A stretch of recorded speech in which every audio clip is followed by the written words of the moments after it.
To change the front gear case fluid on your RZR Pro XP, follow these steps. Park the vehicle on a flat and level surface. Place the vehicle in park.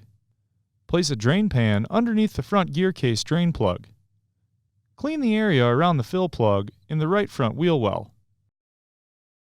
Remove the front gear case fill plug. Clean the area around the drain plug. Remove the drain plug and allow the oil to drain completely.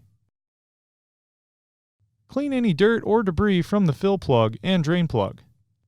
Inspect the O-rings on both plugs and replace if necessary. Reinstall the drain plug and torque to specification. Fill the gear case through the fill plug until the fluid begins to seep out of the fill plug.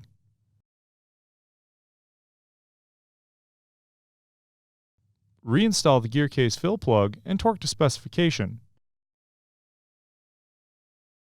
Clean any residual oil off of the vehicle. Dispose of the used oil properly.